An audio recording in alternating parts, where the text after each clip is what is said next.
The Property Sisters of the Mohawk Valley was born when 3 top producing agents with over 25 years of combined experience selling real estate joined forces to take real estate to the next level. We practice with honesty, integrity, and the knowledge to help make the buying and selling process easy and stress-free for all of our clients. We pledge to always make our clients our top priority from start to finish and even after the house is closed. We will always be a valued resource for information and assistance for our buyers and sellers. Our customers over the years have become not only past clients, but great friends. As we join hands together as the Property Sisters of the Mohawk Valley, we look forward to serving our clients and our community and making a positive difference. You can reach us at 315-601-9630 for all of your real estate needs. When it's your hard-earned money on the line that you are investing into a home, it makes sense to choose a proven professional to assist you in making one of the biggest investments you may ever make. Josh's dedication of over 20 years to the home construction industry allows him to bring knowledge and experience to your doorstep. That means you can feel confident and comfortable with his service to you. Past clients love his attention to detail and thorough written reports. By allowing Priceless Inspections to help you make a well-informed decision concerning your property, you will find that a quality inspection is priceless. Follow Priceless Inspections on Facebook or call 315-525-8725. Hi, this is attorney Nick Pasalacqua.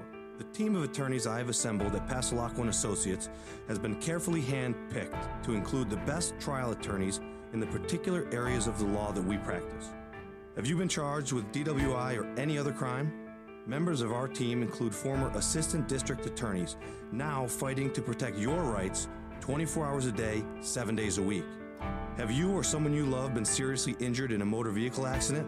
Members of the team at Pasalacqua & Associates include former insurance defense attorneys, now fighting to ensure that you get every penny you're entitled to.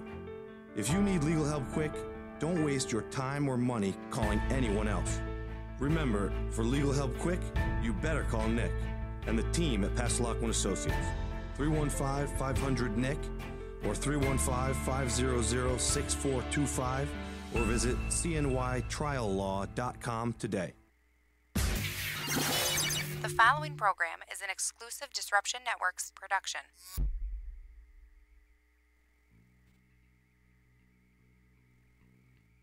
Welcome to the D-Line. Illegal contact! Number 51! Senkutsu elbow thrust to the up back. Orimawatsu roundhouse lunge kick to the quarterback. Takatami insword block to the... Shoot, never mind.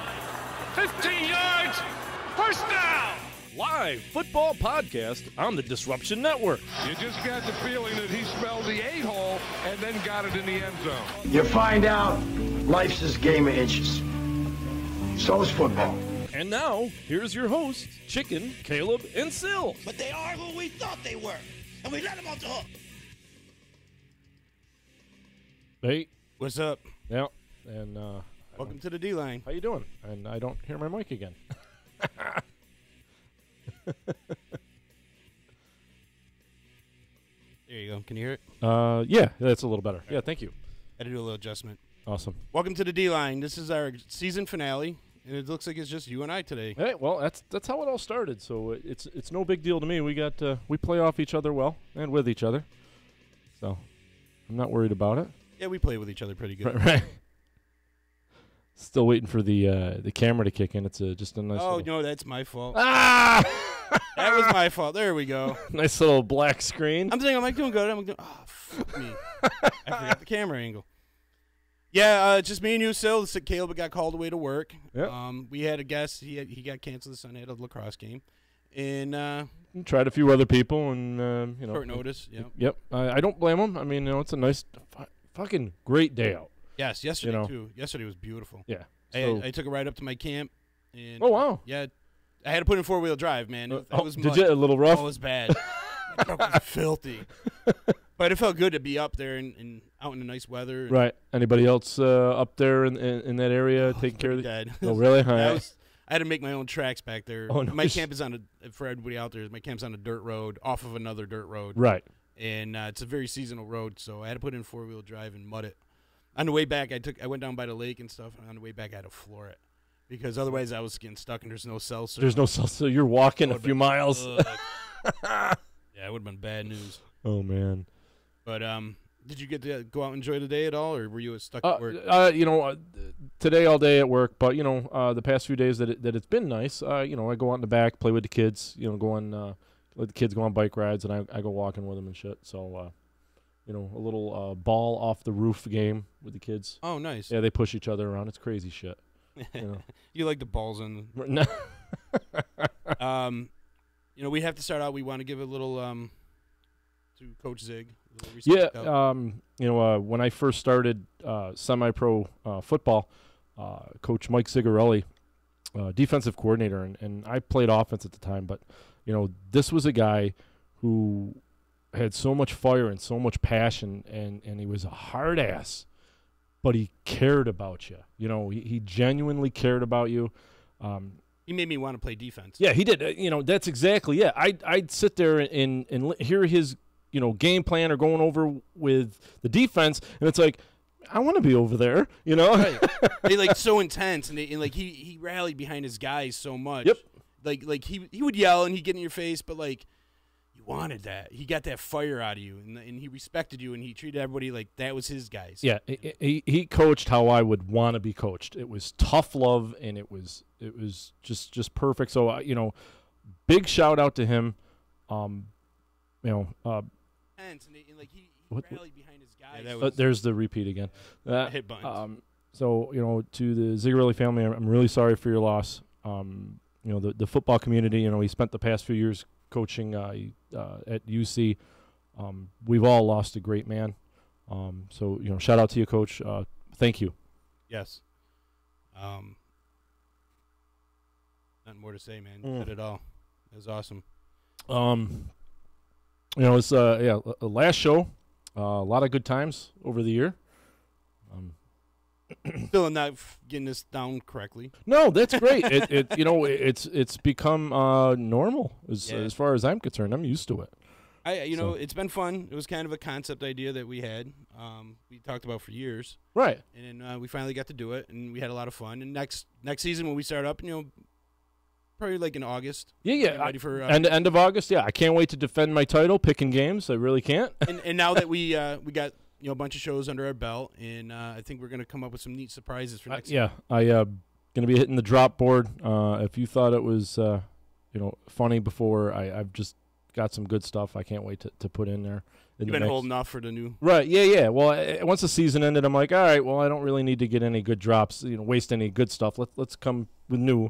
Not that we're gonna get rid of the whole palette that we have, but because Gay Robot, as far as I'm concerned, is a staple. Wait. Hey, John, sweet hat.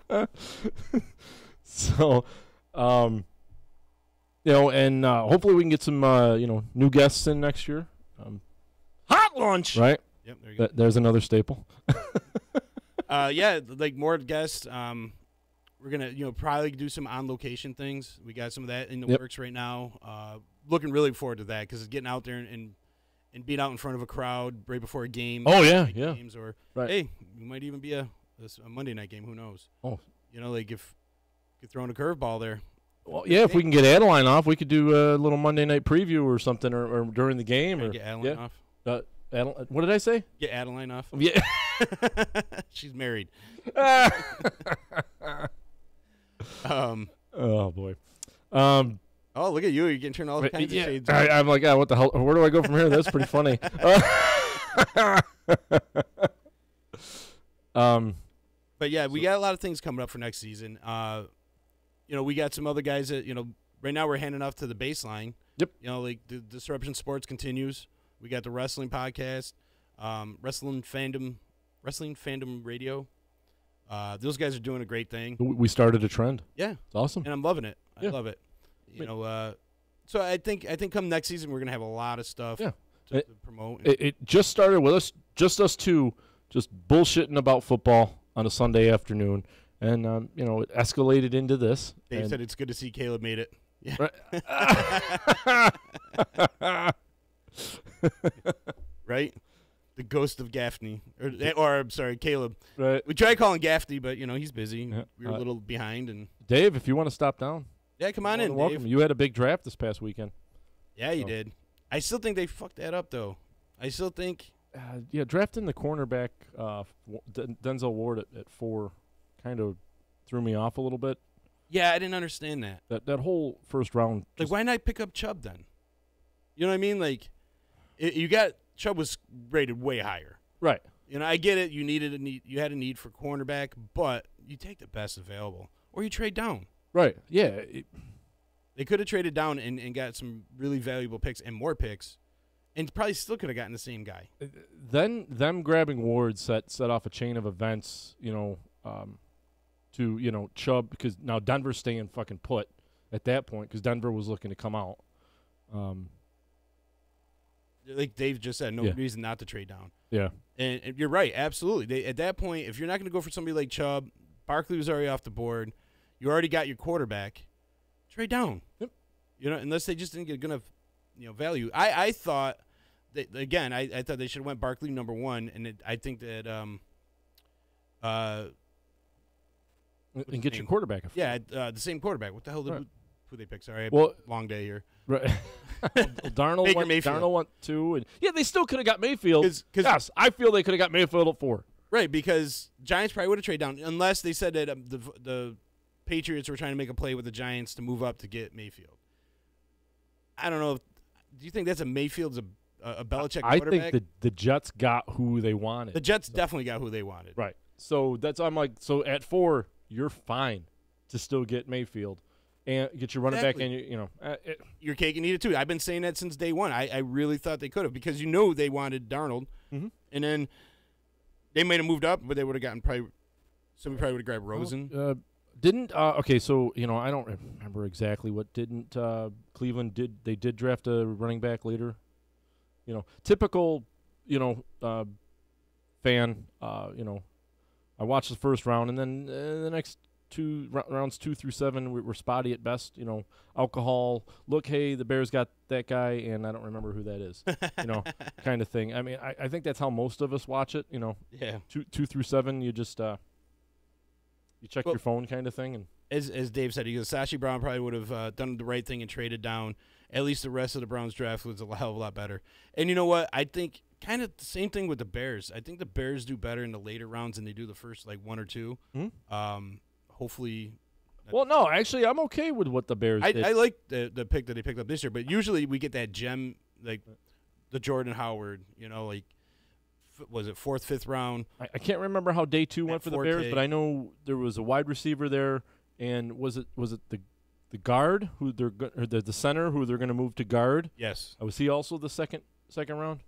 Yes. Yeah. They traded back up with New England. I don't understand why you're making a guy now. White hair. The Bears currently have is a guard who's playing center. We drafted a center to play guard. Okay.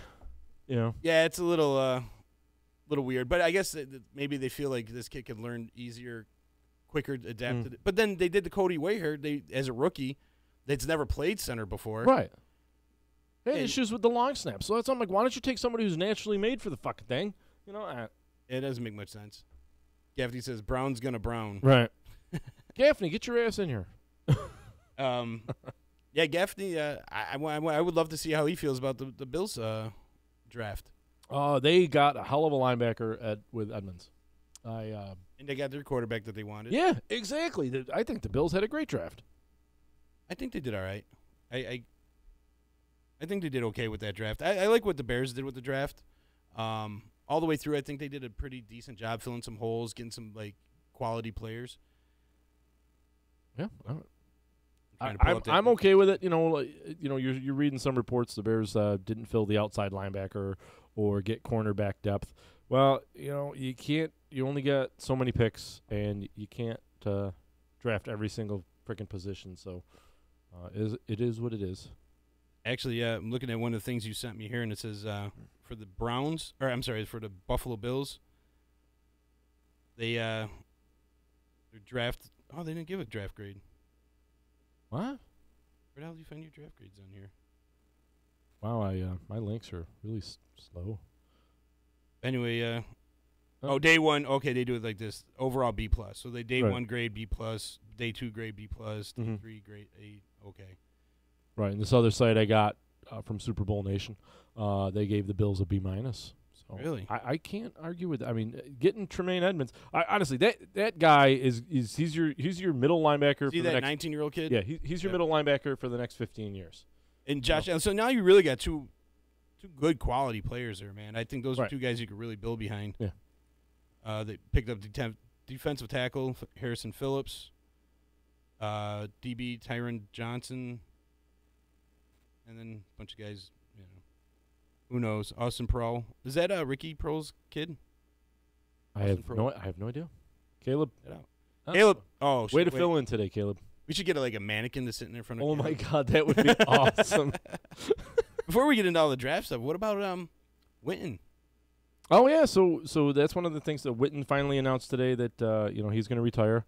So not surprised. It was teased last Thursday, and then today it finally goes all the way through. So 15 years. Somebody posted all his stats and shit on Facebook, and not one Super Bowl visit there. I didn't see that.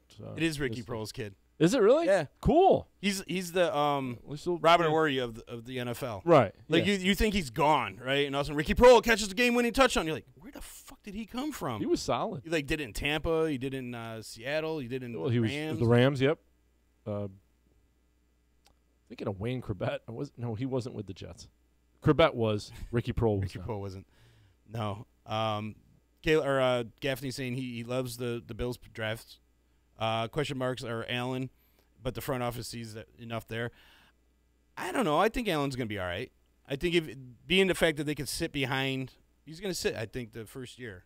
Yeah. On there. I think they came out and actually said, unless he really shows off in the preseason, but a kid like that, you're better off sitting for a little while. He does need to sit. Again, this is the way I feel about all rookie quarterbacks. They should sit at least half a season behind the starting QB and learn what not to do. I got mixed feelings on that. I really do. There's some quarterbacks, just like you said, I feel they need to sit. Like, we've seen Aaron Rodgers sit for 4 years. Some guys need to sit. And then I look at what happened with Trubisky this year. He sat for the first 4 games behind Glennon. Mm-hmm. So coming in, he never got the first team reps. Right. You know what I mean? Where I feel like if they after 4 games, he went to this kid. But like if they treat him as a starter all the way through, he would have first team reps and build a rapport with a lot of those quarterbacks. I mean, dude, you go back. You got fucking Troy Aikman, you got Peyton Manning. First year they took their lumps, both of them, 1 and 2 in fucking interception records, right there. So it's like. Take your lumps and learn from it and move on. So hopefully, back to Trubisky, hopefully he got enough lumps in to learn from. Is it A.J. McCarron Buffalo's got? Yeah. All right. So, the guy is all right. Will he suck enough to bring Allen in? Are you going to hear the Allen chants in Buffalo? Oh, yeah. Oh, yeah. Are we going to hear him by November 9th when we go to the Bears game? Probably so. Probably already be in the game. Bandage is saying, I like Josh Allen, just not in the Bills' current situation. He's a guy who needed to have some time to learn, someone to learn behind and get time to adapt to the pro game, which I think they're going to do. They already came out and said. Also, some legitimate options in the passing game would have been great for him. Absolutely right. They have no weapons outside of, Shady McCoy. And then don't forget McCarron is in Buffalo. Yeah. Thanks, Gaff. Yep. A little late on that, Gaff. I didn't see it till after. Guaranteed get Allen chance by week 3. You might be right there, buddy. You might be right. What about chance for Baker Mayfield? Right.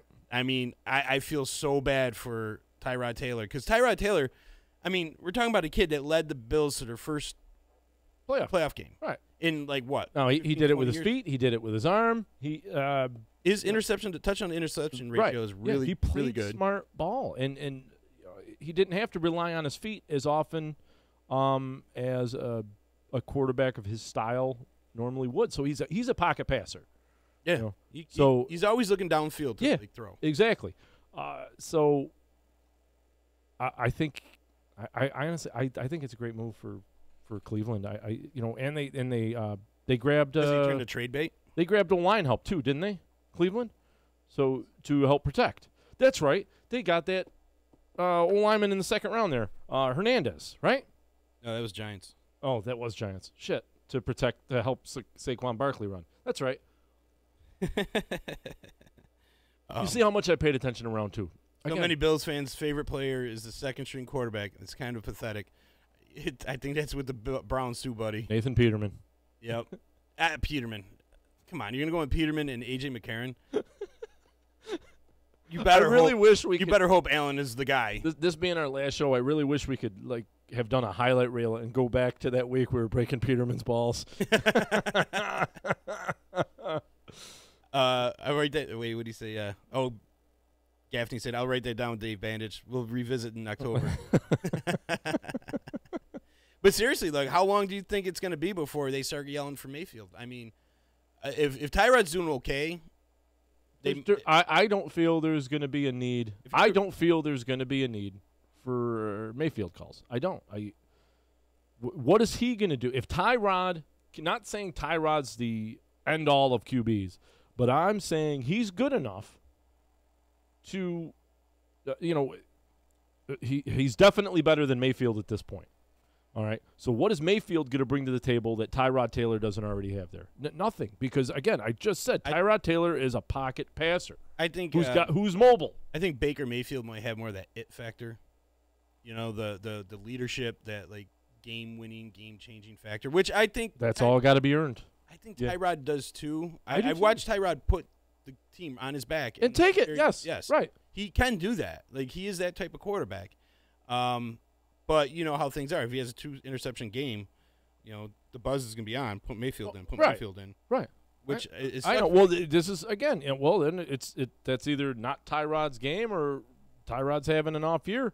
Well, then at that point, you take the shot. You put Mayfield in. But I don't see that it's going to be a problem. They picked up offensive guard Austin Corbett. They got wide receivers, fucking awesome. They got a decent running back. Well, the Browns just picked up Nick Chubb from Georgia, right? Which is a great pickup for them. Yeah. I feel like that was a good pickup because you didn't go after.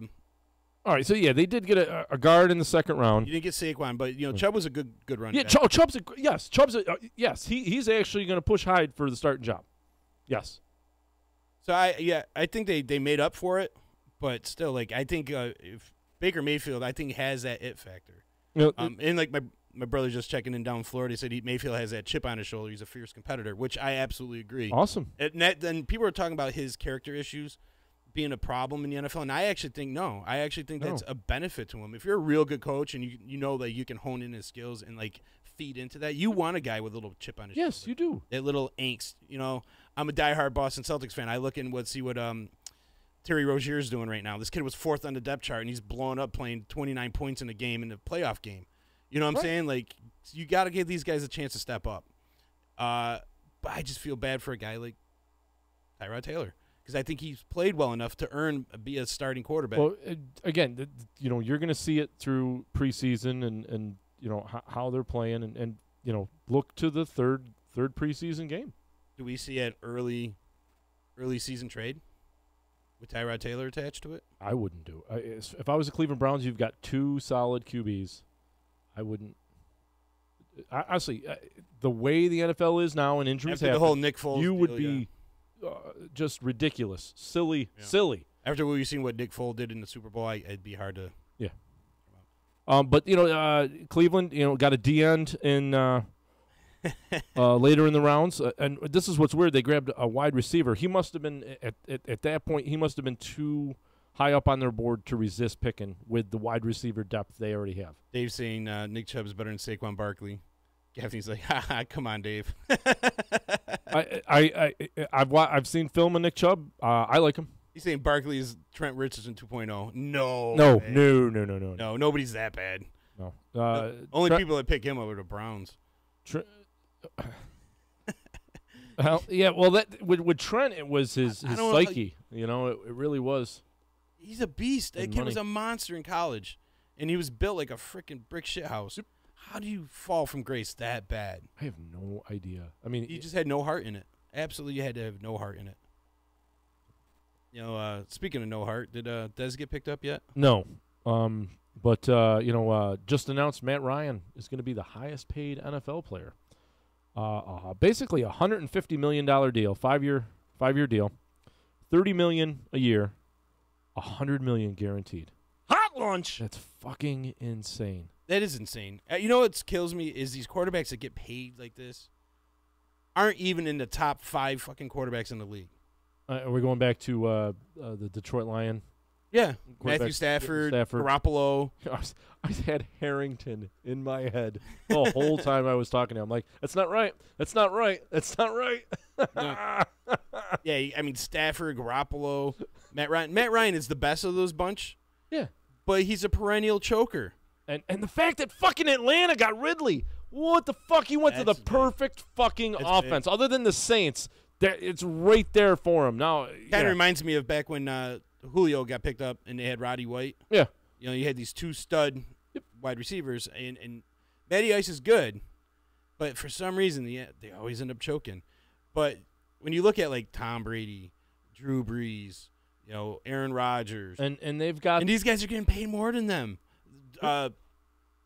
What's his name? Russell Wilson. Right. You know what I mean? These guys are getting paid more than those guys. Doesn't make any sense. Garoppolo has 7 fucking games under his belt, and you're paying him a shit ton of money. I guess certain, Aaron Rodgers and Tom Brady specifically have taken lesser deals to get better talent around them, and it's kind of panning out. Whereas Matt Ryan hasn't. He won Super Bowl appearance, flopping dead in the playoffs. But at least he made it to the playoffs. Yeah. I can't argue with it all the way. Stafford's been in the playoffs. But this deal it should prevent them. Well, see, that's the thing. I'm going to retract that because the way the NFL, it keeps increasing the salary cap every year, this deal may not fucking hurt them at all. May not hurt Atlanta a bit. No. I think they'll be all right. But having Ridley go there, I mean, it's a perfect position for him. Yeah. You got a decent quarterback to get you the ball that likes to throw it down the field. You got a number one that mandates a lot of attention. They got a killer run game, but for some reason they just can't put it all together. Not when it counts. No, I mean, right. At least for one half of a Super Bowl. Right. Jesus. Tom Belf just piped in about should be a 2-hour show to Jason Witten. We just talked about him a few minutes ago for like 2 minutes. Yeah, we went over all his playoff appearances. Hot lunch. I'm in charge of the bell. First time in charge of the bell today. All right. Taco Bell. No, I got to give Witten some credit. Like, Witten's one of those few Dallas players I can give some credit to. Yeah. It was always there, and it really pissed you off how open he could get. Knowing he's always going to get open. Tom's recording this right now. He's got his he's like, they're saying something good about a Dallas player. And he didn't sell tons of drugs like Sam Hurd. Pull your pants up. Blame teams and effort. Yeah. No, I like Witten because one of the things that you gotta give Witten credit for is he was always open. He was like the Ed McCaffrey of his time. Yeah, exactly. Remember, all of a sudden, Ed McCaffrey's wide open. You're like, how the fuck did this dude get so wide open? And that was Witten every freaking drive me fucking insane. It's like he's coming across the field and he's still there and he's still there and he's still there and it's like fucking Cole Beasley and fucking Ricky Prohl. It's like motherfuckers. And it's. With Witten gone, it leaves a huge hole in that Dallas team. Because now you're saying we are a running team. Now, let's look. Did Dallas draft a tight end? I mean, with the talks starting last Thursday, Dallas did, let's see, linebacker, guard, wide receiver, defensive end. Stanford, tight end, Dalton Schultz. So they did a little prep work.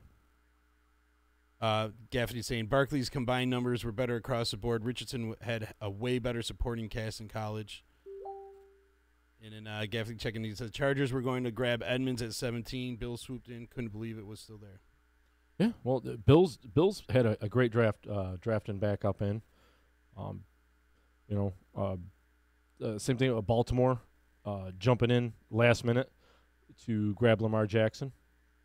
And which is a good pickup for him. Like, I felt like he was one of those guys that needed to sit for a little while behind a perennial quarterback, a franchise quarterback. I was kind of thinking that Bill Belichick would have taken him, or even right at 31, right? Yeah, or even the Pittsburgh Steelers, somebody they can groom. I'm just like, man, imagine Belichick with a mobile quarterback, something that I've never seen him. Steelers got Mason Rudolph. Went a lot later, third round was finally the sixth quarterback went, and that's a I good remember that for them too. Again, another guy that could sit behind yeah, because Big Ben says he's going to play what 3 to 5 more years. So I don't know if his body's going to do that. Yeah, I give him 2. He's always hurt. Yeah. And he's getting a lot slower. He is, but he's a better passer. Yeah, his arm strength is there. And they just picked up a wide receiver, Washington. Yeah, the trade with Oakland, getting rid of Martavius Bryant. That's great for Oakland. They picked up Marcus Allen again. Oh, did they? Yeah, I know he's coming back. Right, his safety. They needed a guy like Washington. I mean, now talk about a good position to be in.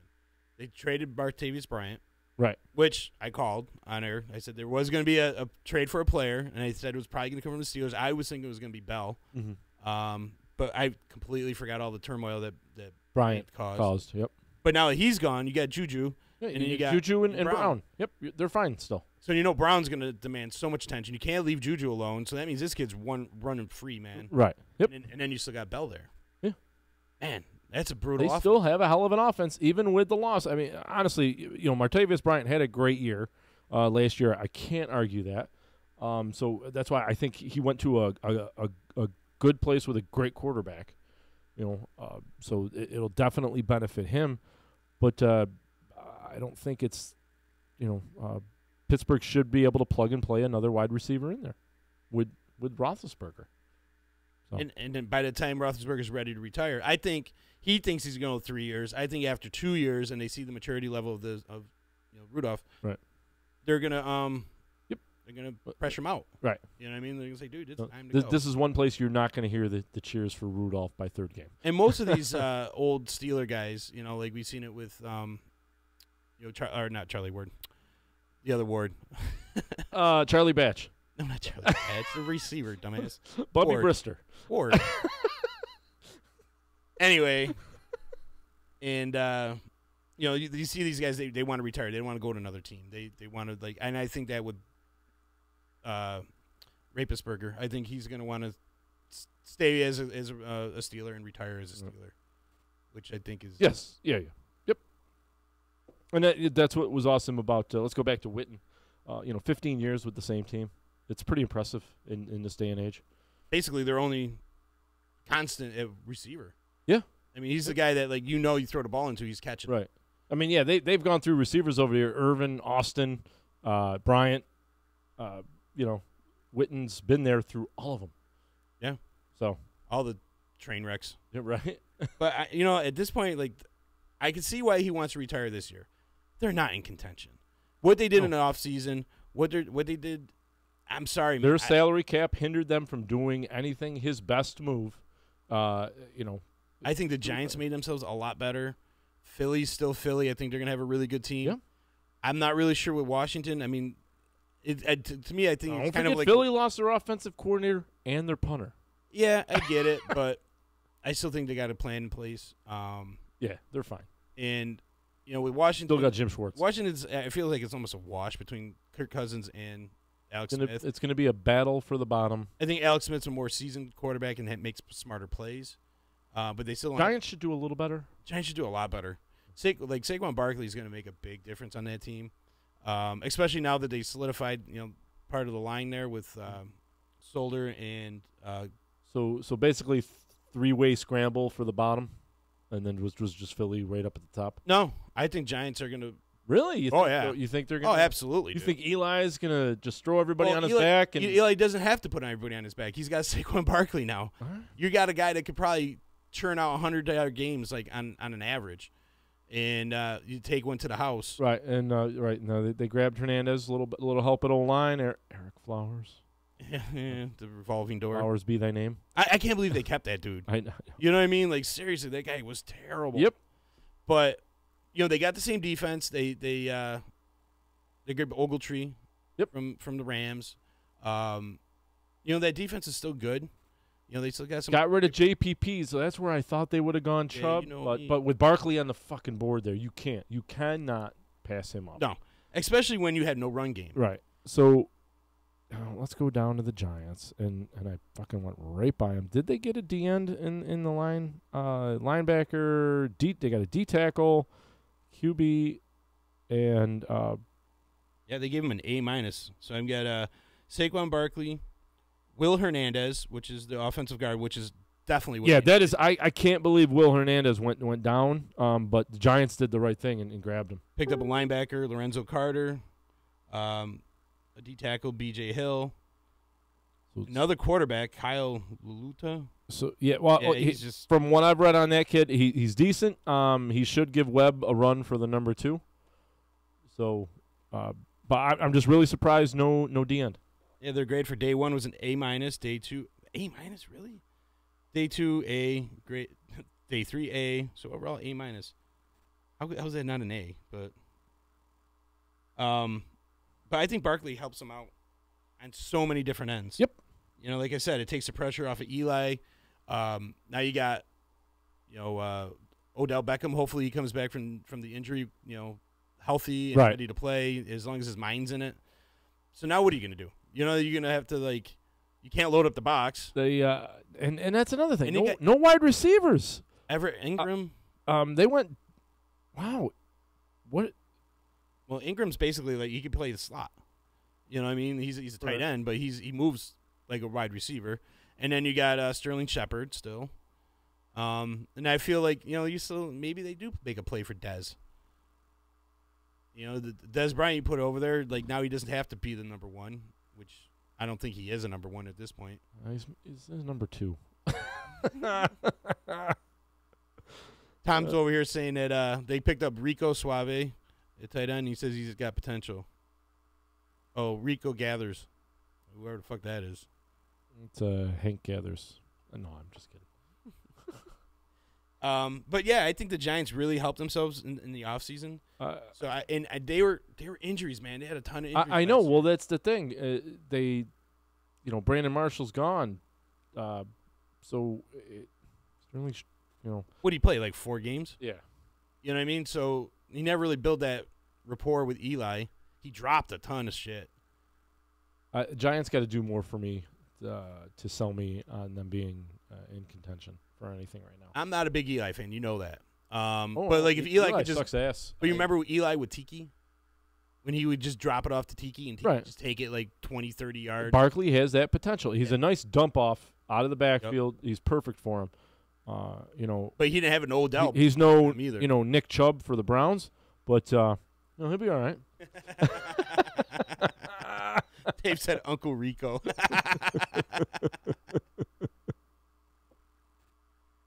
No, I think the Giants definitely helped, but I don't think Dallas did.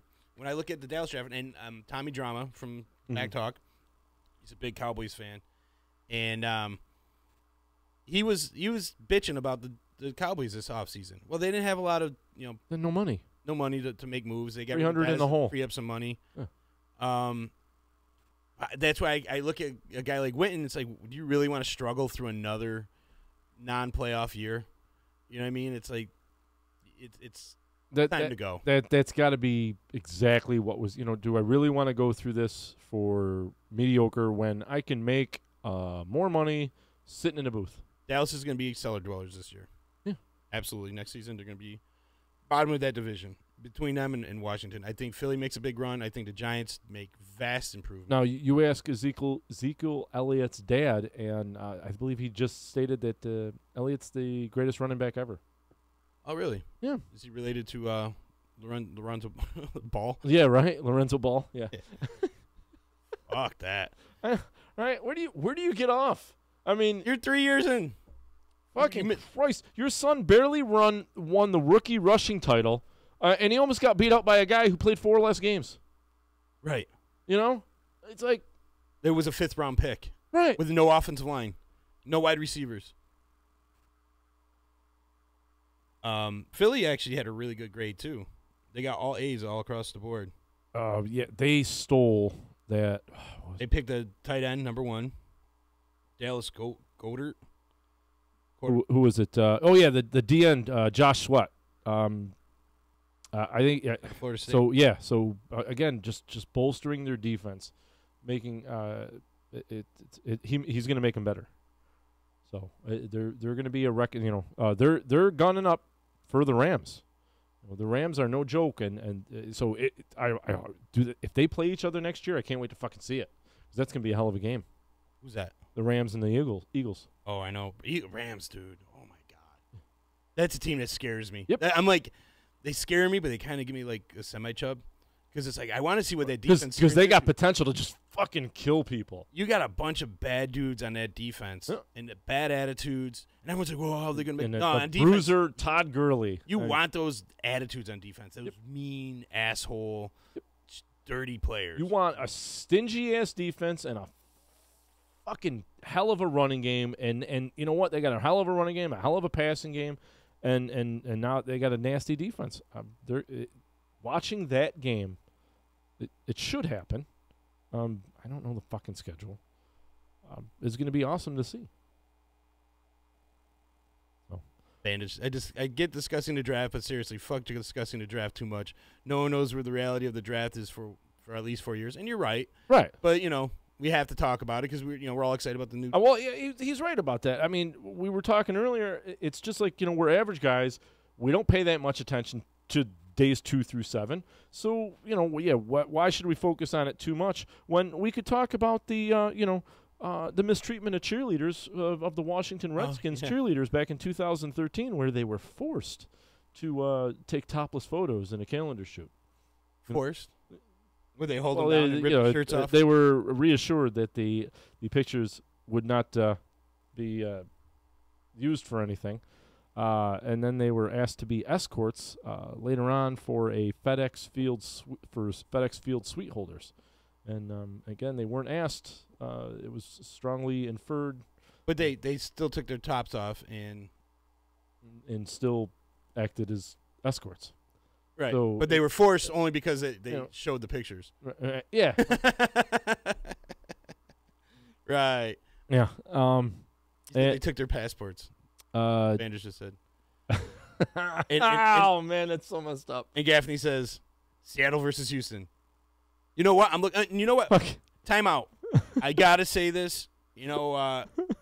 I give them a lot of credit, man. Taking Griffin. Team Griffin. Yeah. Now they got brothers on the team. Right. They picked him and his twin brother up. Honestly, man, I was kind of hoping the Bears would. Because I look at this kid, and we joke and whatever, but this kid's got a lot of fucking heart, man. And I hope he makes the cut. Right?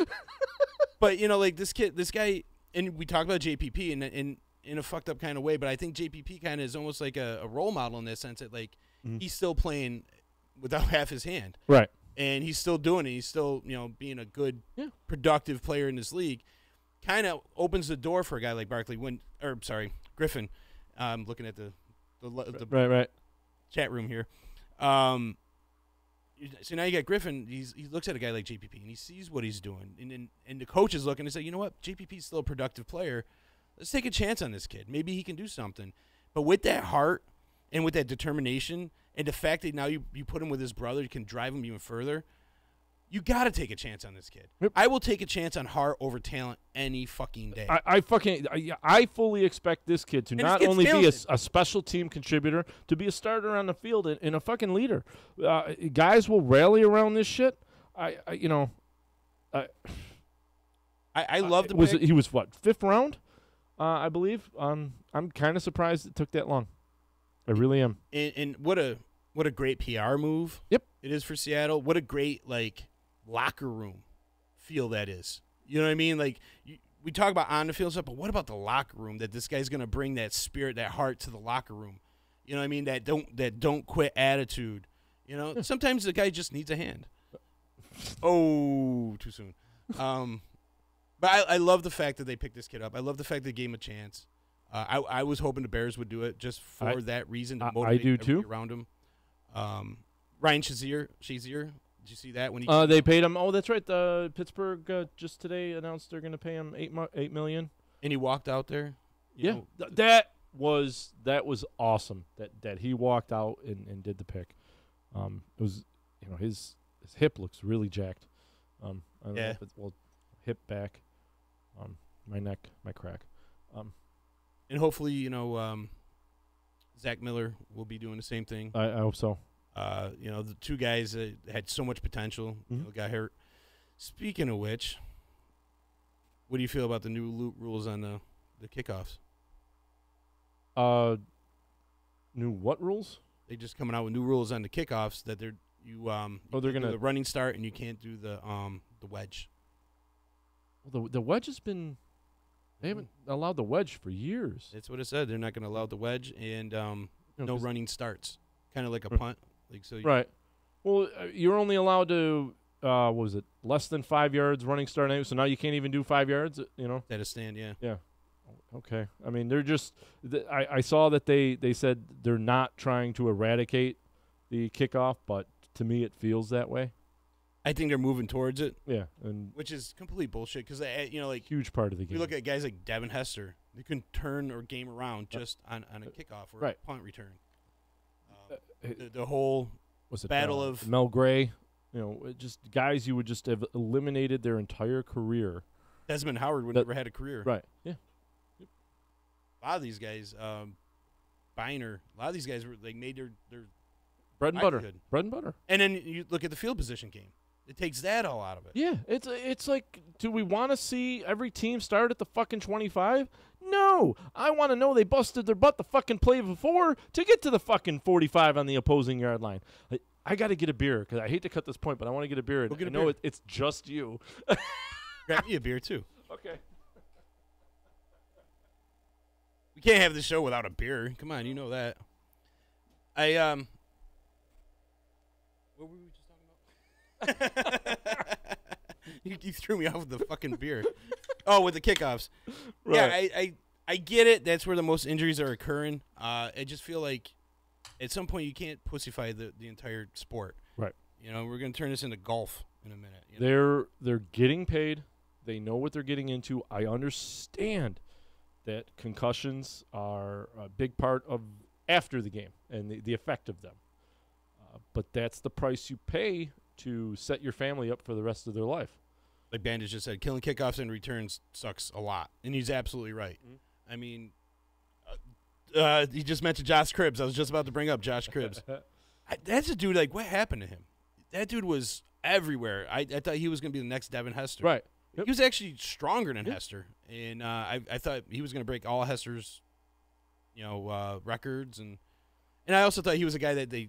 The way the NFL's going, I'll never have to worry about that record being broken.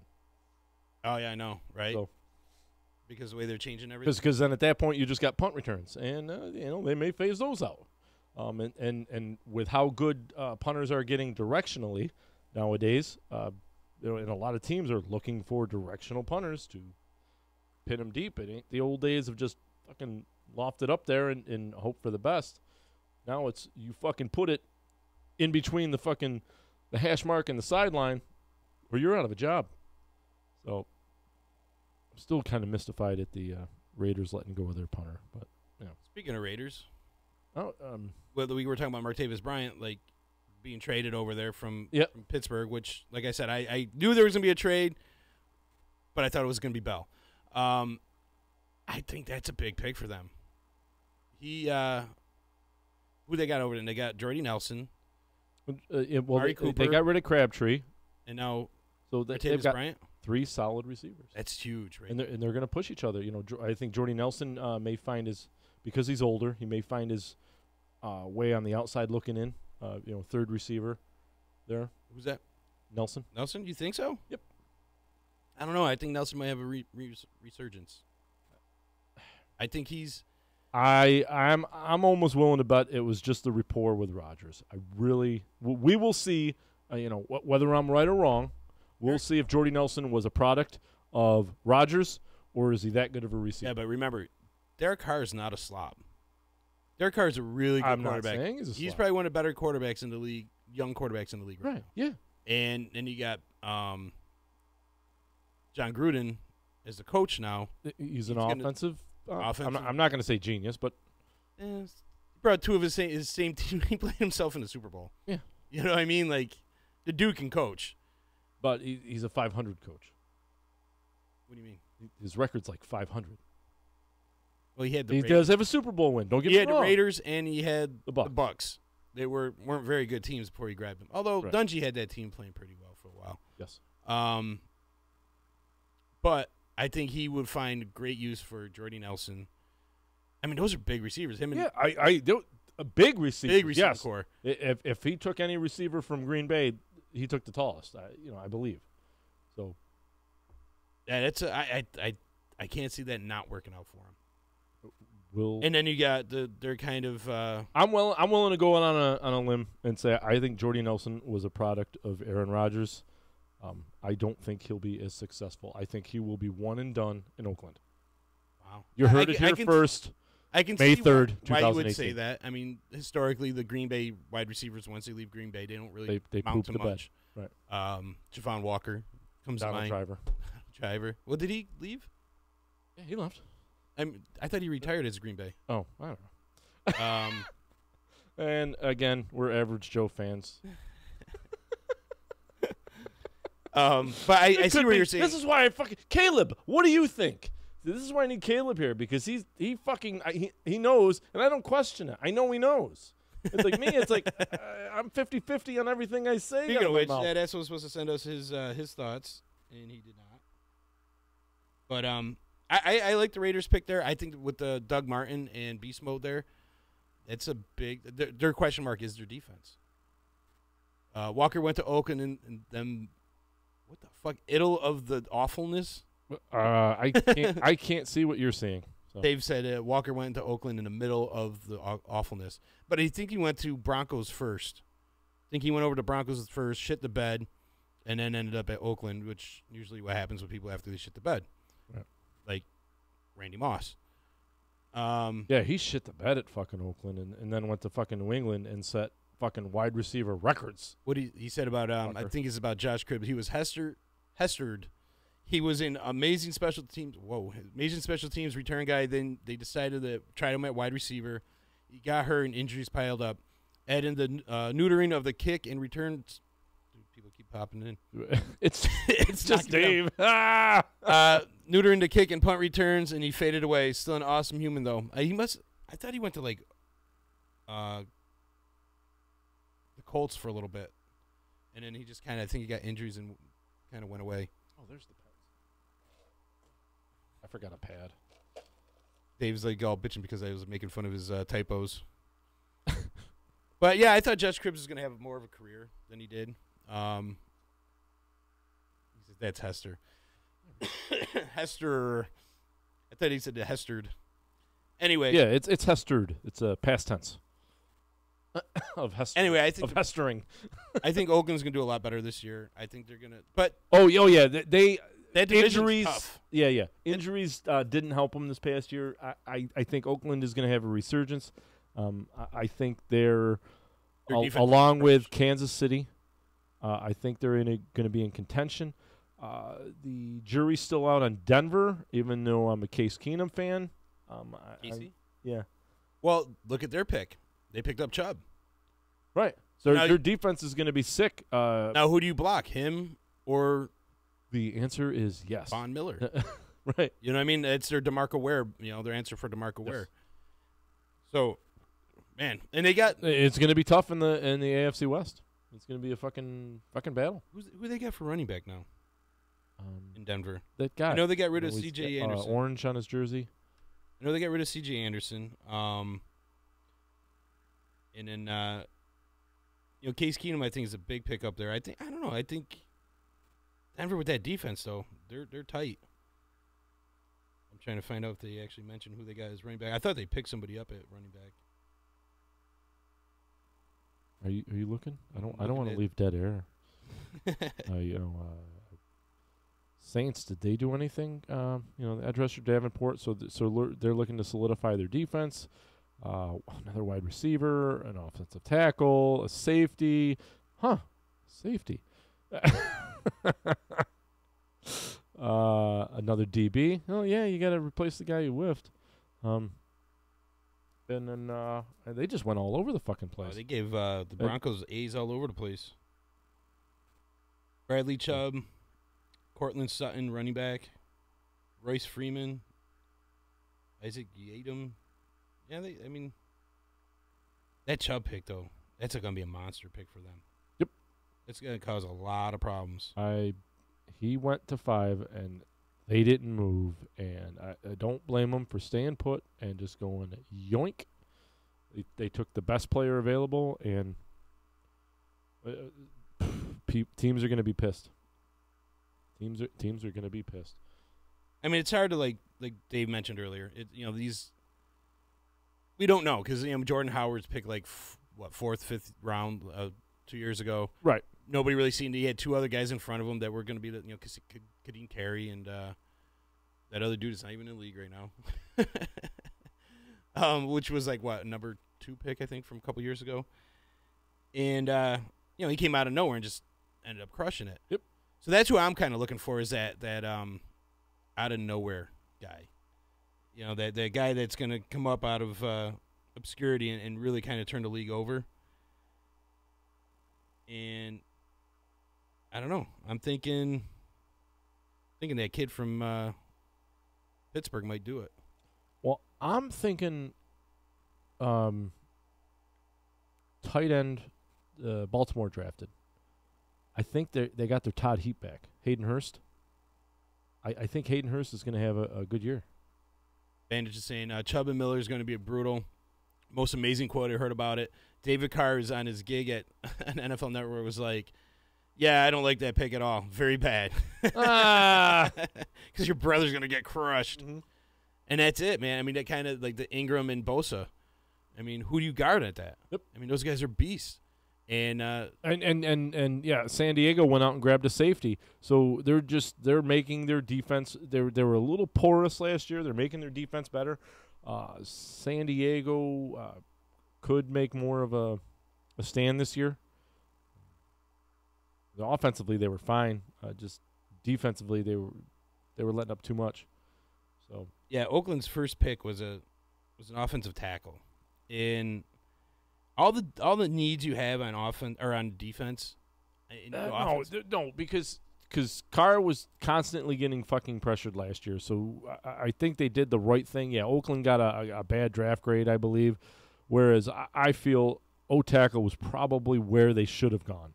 And they went safe rather than crazy position. Yeah, but they lose their games on their defense. That's where they lose all the games on defense.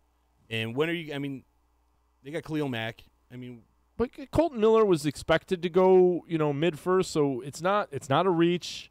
It's safe. In fact, they grabbed another O-tackle later in the draft. They went O-lineman, D-lineman, O-lineman, D-lineman. Cornerback, D-lineman. They got a punter, then linebacker and wide receiver. So their draft was mostly defense. It was 4 of the picks there. So one special teams. I just feel they're like going to get a punter cheap. No, so their defense got way better than when they got rid of Ken Norton Jr. and picked up Varro Borman. Again from Dave. Yeah. Well, I don't know, man. Their defense that's always been their downfall is on the defense. And I mean the offense, they got weapons. Like I said, they got Doug Martin, they got Beast Mode still, they got a killer wide receiver core going on now, which may be one of the better wide receiver cores in the league. I mean, Martavis Bryant's pretty good when he's with that wide receiver core and that quarterback. You want to protect him going 2 linemen in the draft. I'm okay with it. They're protecting their quarterback. They're creating competition there for the guys who fucking sucked last year. Your defense might not have to do as much other than hold a team to 20 or less. If your team's out there scoring 30, you should be okay. Until you get a team that can run the ball. Right. Well, yeah. I mean, they're not going to fucking play the Rams or the Eagles or the fucking Patriots or the Steelers every week with those are fucking well-known explosive offenses, or the Saints or the Atlanta, but, they're going to be grinding it out with Denver. They're going to be, you got Patrick Mahomes in Kansas City grinding it out with them. Yeah, but you got Kareem Hunt that could just pound the ball. San Diego with a questionable defense, but, now they got a high-charged offense. Antonio Gates is taking a step back. He's not signed with anybody. He's still a free agent. He should retire. So I'm okay with what Oakland did. I would love to, I doubt Marcus Marashan is listening. I want to see how he feels about this. He's our Oakland fan out of PA. Gay robot in the house. Word up. What does gay robot have to do with Big Johnny's brother? You just want to say hi. What up? I want to get into like the Bears pick right here. Roquan Smith. At the beginning, initial thought was I was disappointed because I really wanted that Edmonds kid just because The Bears. Had to do it. The Bears. It's just as funny the second time. I like the pick. I do. I think we needed that Urlacher-esque type of player. Either way, we get the quarterback on the field. Yes. So I can't argue that. And we got rid of Freeman left. Right. I think he retired. He retired, yes. And we lost three linebackers. McPhee, him, and then Young and Jones. Oh, yeah, we lost 4. Shit, I forgot about Jones. And Houston. Yeah. No, Houston's still not. No, Houston's not a Bear. Oh, I thought he was still signed. He's a guy that I think they could re-sign for. They've discussed. I didn't realize, as much as I am a fan of Willie Young, I didn't realize his stats sucked last year. Well, he only played like half a year. He only played 11% of the defensive snaps last year. So. Well, again, he was out by what, week 4 or 5, and he was gone for the whole season. So I liked Willie Young. I hope he ends up someplace good. But this kid is. He's still a free agent. The Smith kid. I mean, everything I've read or heard about, they compare him to like Patrick Willis.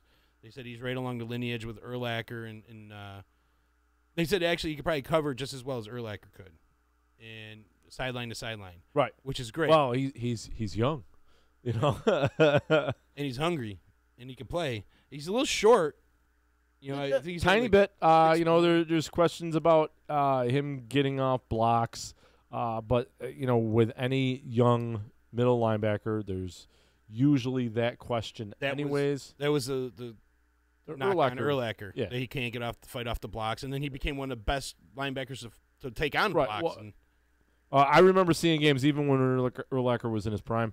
Urlacher, thank you, Jeff, for that one. That he did it even at the NFL level. Once he was engaged because of his size and the guard size that were coming up on him, he couldn't get off as easily. But because of his speed, he almost never got in that position, and that's where Roquan Smith's got the speed. So it shouldn't come into play that often. And then again, in the second round, they picked up that James Daniels, who you said he's a center. Right. I don't understand what they're doing with that kid yet. Hopefully they keep him at center because we really need a center. I'd like to see Cody Wayher move back into his natural position. Yep. I think Cody Wayher could be a Pro Bowler at that position. Mm-hmm.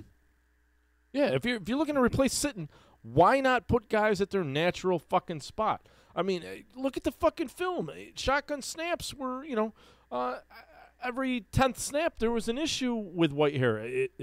There's a fucking issue. Resolve it. He's not a center. Yes, he played great. He played great blocking, but the snapping was, it's a huge part of the game. You fix it by putting a guy who's a natural center back there.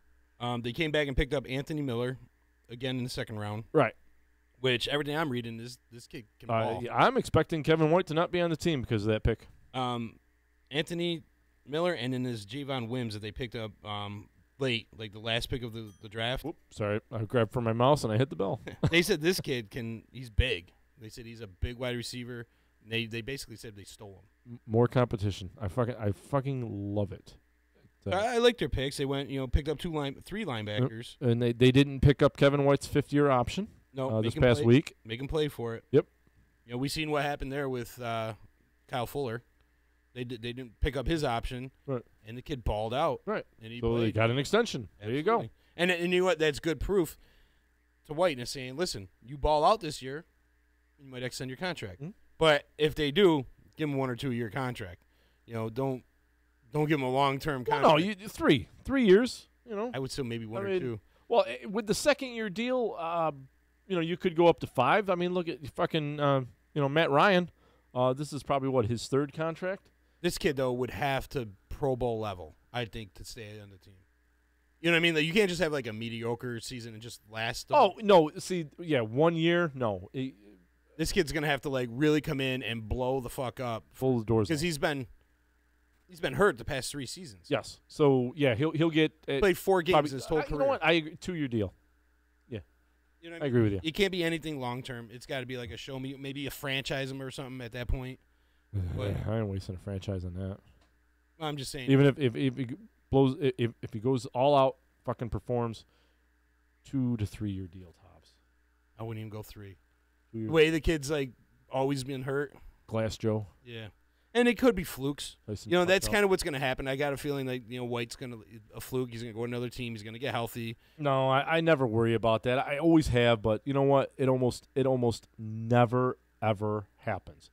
I mean, last time a Bear, well, other than Julius Peppers, and that's because Julius Peppers was fucking awesome anyways, and we knew that when he left, went to another team and excelled. Cedric Benson? Mushin Muhammad? Brian, no. Well, Cedric Benson also went to the Cincinnati Lance Bengals Briggs, and actually played I mean, seriously, Lance Briggs never went to another team. Patriots. Lance Briggs didn't go Patriots. Lance Briggs went to the Patriots. He didn't play then because he must have retired. He did. No, he fucking. Yeah. Hot lunch. I don't believe you. I think you're making shit up now. No, I am not.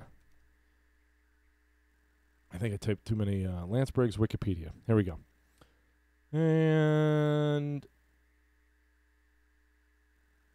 what? What the fuck? He didn't play his last year in 2014. He fucking went to fucking.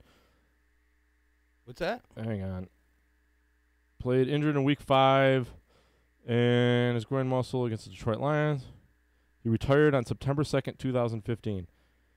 That's his retirement in September. No fucking way. Why do I remember him playing for... Dude, did I just jump through a time warp? He played with New England. I told her so. I don't know where you got that from. What the shit? I don't know where you got that from. I would have argued you... if I hadn't looked it up, I would have argued all show. Yeah, and I would have been right? My fucking goodness. I was going to say, I didn't hear anything that he went to the Patriots, so... Anyway. I'm going to see if there's any tie to him. Okay, well, there's a Tom Brady and Lance Briggs photo. Shit. Yeah, I don't see... I think you're going to be wrong. Hey, Mom! It looks like the I am. meatloaf! Yeah, he retired a Bear. I think that last year with Lubby... Or no, he played with... he had a couple more... Mark Trestman, yeah. Yeah. You could tell he wasn't playing. When he played without Urlacher, there was no inspiration. Yeah, well, he was nope. Normal plays that he just knocked guys out. He just went through the motions. Yeah. It was really kind of sad to see. Like, he was worried about his steakhouse more than he was worried about playing football. And I loved Lance Briggs. I always thought he was a monster, but those last couple of years he just looked pathetic. Well, him and Urlacher really played well off each other. So yeah. And they complemented each other. And losing Urlacher the way they lost Urlacher was horseshit. Not giving the extension, not even like trying to. Just kind of show guys like Briggs that they really don't care for the organization. They're players, right?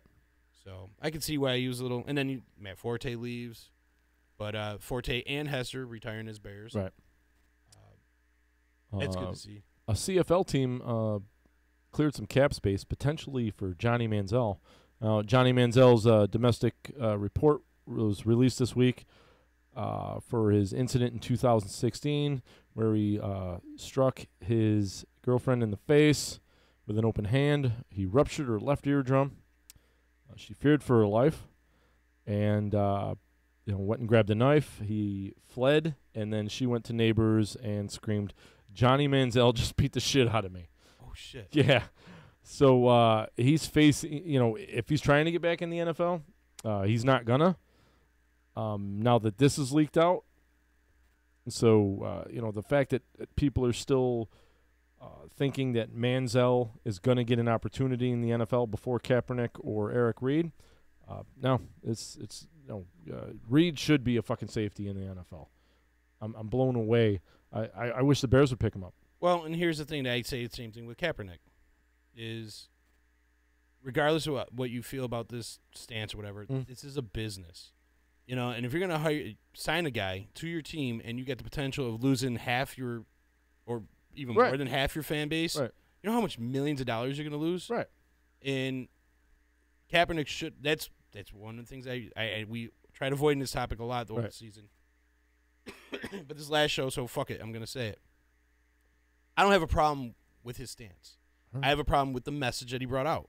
The message was supposed to be against police brutality. There was no mention of any kind of solution. We all recognize that that's a problem in the U.S. Right. I don't think anybody's like, oh, yeah, police brutality is cool. I think it's awesome. No, right? Yeah. You know what I mean? Like, we should have more of it. I can't wait till somebody takes your fucking quote on text. Yeah, I know, right? Context. Like, Pickin from Disruption Network said, police brutality is really cool.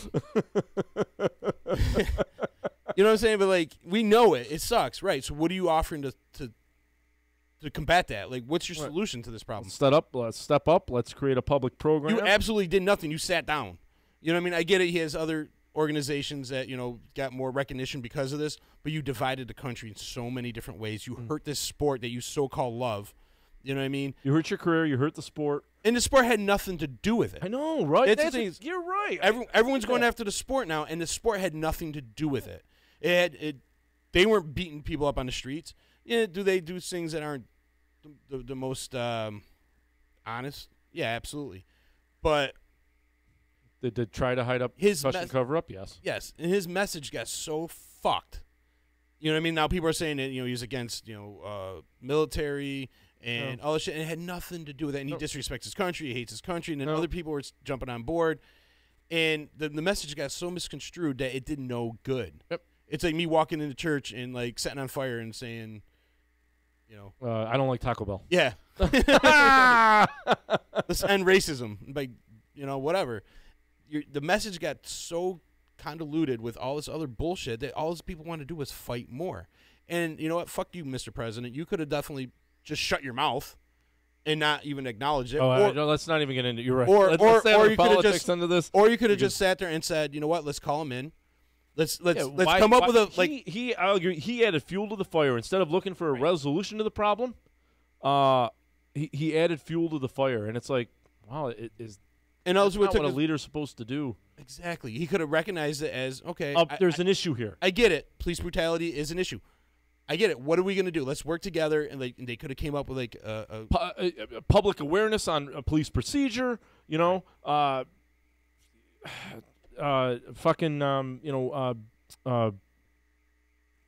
Donations towards causes. Dave's posting saying, so because fans can't understand or separate this message from their own bullshit, you shouldn't be allowed to protest peacefully. Fuck that, man. Not going to share this one on you. Not going to agree with it. Dude, what did he do? What good did he do with this? None. Absolutely no good came of this. Hang on. What did he say? He's saying because the fans can't separate his message, he shouldn't be allowed to protest. He can protest, but you got to be expecting the repercussions of your protest. You can't just say, well, I'm going to sit down, because then every asshole is going to protest every little fucking thing. You got to understand that by protesting, there's going to be repercussions. And by doing that, you made yourself a martyr. Fine. If that's the route you want to go, then you be prepared that nobody's going to pick you up, because so many people are going to lose. They're not going to want to support the owners are in it for the almighty dollar. Exactly. In the end, football is an entertainment sport. That is it. I don't want to be bothered with that shit. Nope. You want to protest? Fine, protest. Do it on your own time. I don't want to fucking see that shit. And if you got a message, make sure you have a solution. Otherwise, you're just whining. A clear-cut message. And immediately after he did that, he didn't have a clear-cut message. It wasn't until weeks later did he have that message. And it's like, before you start something, finish it. Dave, in your head first. What discussion did he bring to the national stage? I wish you were right here in front of me because, like, he did. No, he did. He brought discussion. We acknowledged that there's a problem. Yeah, but openly at no point did they ever start talking about police brutality.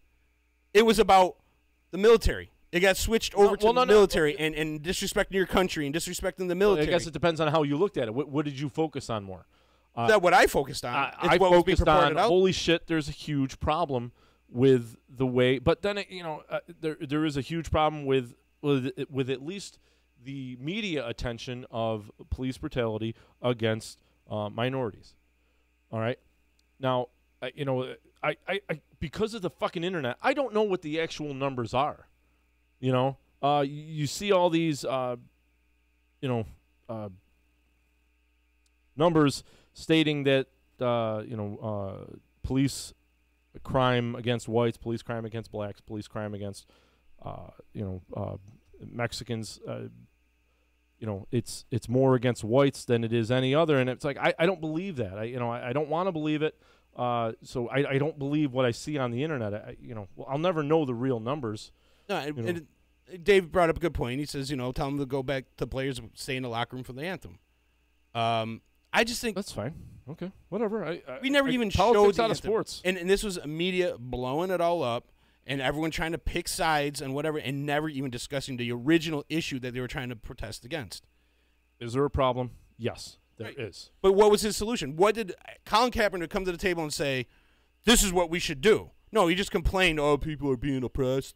And, he had no solution. The guy is a fucking moron. I'm sorry. I said it before, and I'll say it again. Colin Kaepernick is a fucking moron. That's why he was backing up Blaine fucking Gabbert in the beginning of that season. I still feel he's a decent QB. And he's a garbage, dude. He's absolutely fucking garbage. That's why he was backing up Blaine fucking Gabbert, because he was fucking garbage.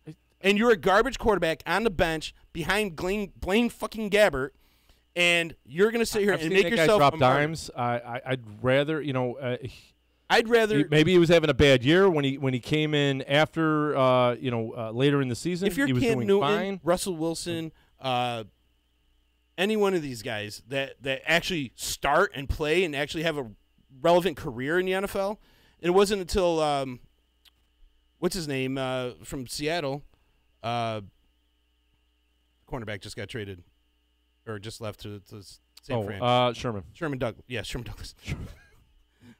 Wasn't until Richard Syracuse. Wasn't until Richard Sherman actually started. No, Sherman Douglas, guard from Boston Celtics. Was he on Syracuse? He was on the Celtics as well? and in Syracuse. Oh, I was right. And it wasn't until he picked up the ball and Michael Bennett and they started talking about it and started putting it into terms that people can understand. And then people like, this is what he really meant by it. You know what I mean? This is what he really meant, and they were able to articulate it. Whereas Colin Kaepernick was in a press conference and was asked, "What's your solution? What do you propose should happen?" He's like, and before he can answer it, somebody else fired off another question, because the guy's a fucking moron and doesn't know how to answer the question. I agree. He didn't come out ready to handle the questions.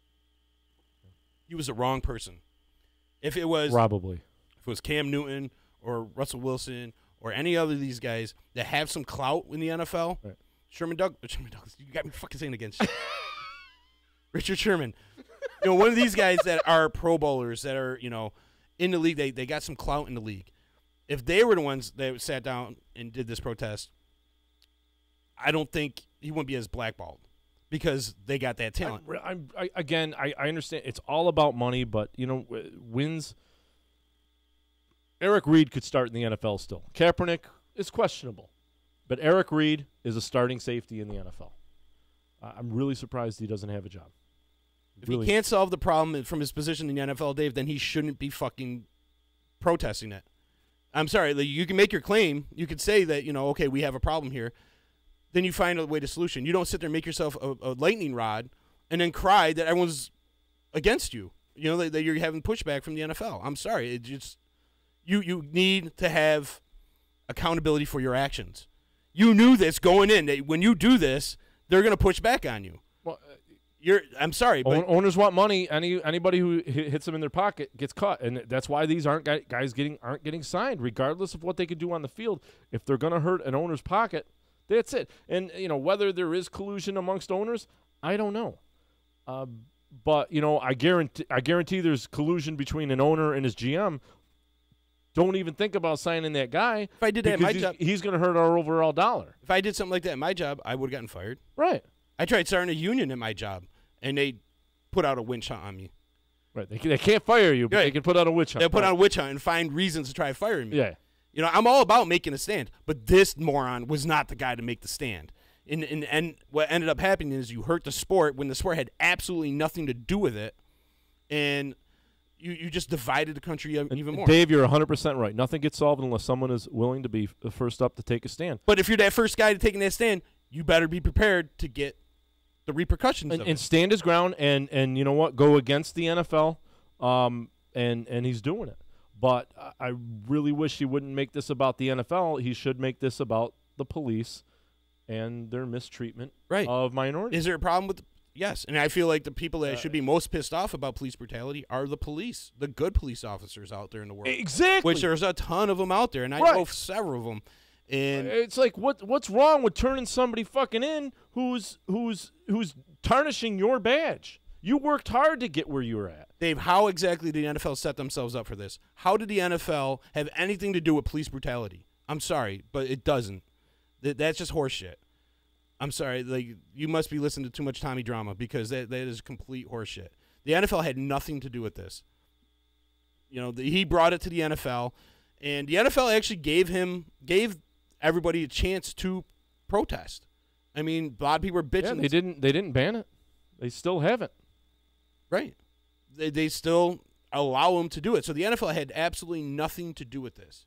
They gave them the platform to do their protest. They've threatened, but they haven't. There's been no suspensions. There's been nothing. Okay. The NFL wants to wrap themselves in the flag and do bullshit military parades and tribute to fascist super state and take all the government money they get it. Dude. Who's this? Again, you're bringing up military. This had nothing to do with military. This was supposed to be against police brutality and oppression and shit like that. Not the military should have nothing, shouldn't even be mentioned in this. But because everybody jumps on their own. Well, it's because people misinterpret the message. That's totally misinterpret it. And now it's all about military, and it's against military, and the NFL hates, our troops and all this other bullshit, and it never. This has nothing to do with that. He's still present for the national anthem. He's still there. I don't know. I just think this whole thing is bullshit. Think with your freaking heads and not running around the media really blew this up. Yeah. The media Don't get me wrong. I'm a traditionalist. I take off my hat as bald as I fucking am. I go to a local hockey game. I take off my hat out of respect for the people before me. But I am not going to knock somebody for fucking exercising their God-given right to protest. And bring to my attention, which I'll be. But come with a solution. That I agree. You know what I mean? Yes. And that's where I also put the onus on the President of the United States as well. He could have squashed this, and I feel like the previous he could have been part of the solution. Yeah, the previous president would have called him in, sat down with him, and said, "Listen, what do we do to make this right? What can we do to make this, put this away? Not go away. Let's make it better. Right? Like what do you want to happen here? Fix. And that's the problem is he never had any kind of proposed solution, and that's my biggest problem. And we could have squashed this right in the beginning, and not made it such a scattered issue. We could be living in a happier world today had this been handled correctly. Absolutely. From the get-go. And that's the thing that pisses me off because everyone's like Facebook tough guys, and everybody just takes whatever fake news that's out there. That's why we've been avoiding it. I mean, we're really going out at a bang. And we are because it's the last day of the season, for our show, and I've been avoiding it. We've been avoiding it because we didn't really want to get. I got to put this in the notes. I got the notes here. Draft news. Oh, it really pissed me off because this is a sport that I really, really love. I know. And I grew up with, and I don't want to sit here and deal with political bullshit. And when I talk to the guy, hey, did you catch the game? I say, no, fuck that, man. Fucking NFL hates the military. To this fucking day, you fucking see a fucking post, an article about a thing, and up comes the political shit. Haven't watched a game all year because they're against the flag, and it's like, dude, why are you commenting? Right. On a fucking article about football if you don't pay attention anymore. Fucking turd burglar. Right. They didn't want them to. I'm not. They want everyone to know that they're protesting the fucking. No, you're not, because you're reading an article. And what good are you doing by protesting the NFL? What did the NFL have anything to do with police? So there's still a problem. Have you fixed it yet? Right. The problem is still, and that's what I said. Like when I was in sales, the people that pissed me off the most were the bad salespeople. Like when I worked in radio and TV and I worked in cell phones, and I find out somebody's ripping people off, that pissed me off more than anything. I would not back that guy up for anything. I would turn him in. I've turned people in, because now you're giving me a bad rap. Are we going to lose listeners because of our, I say, down the middle of the road attitude? Because we don't take sides? Right. No, I don't give a fuck. I really don't. I like the. We both agree there's issues on both sides of the fence here. Over flag hate? I fully agree with people boycotting the NFL over flag hate. It's fucking dumb. Who's flag hating? Like, if you're walking on the flag and are we talking about the I didn't see any flag? of that in the NFL, so I don't know. I don't know what you're going with that. Who's that? Dave. Oh. That kind of shit just pissing me off. I hope we put that to bed. You know what I mean? Like, next year, like, let's come out. And Colin Kaepernick, you want a job. Stop the bullshit. I'm sorry, but that's it. You want to protest? You're going to do it outside the NFL. Yeah, he could totally do that outside the NFL. He could totally raise awareness, education on the issue. I think this whole thing got work with way the out police of force. Right. You could have done something, with the police force. Maybe do a conjunction. Bring out the police. In that town and do a little parade in town.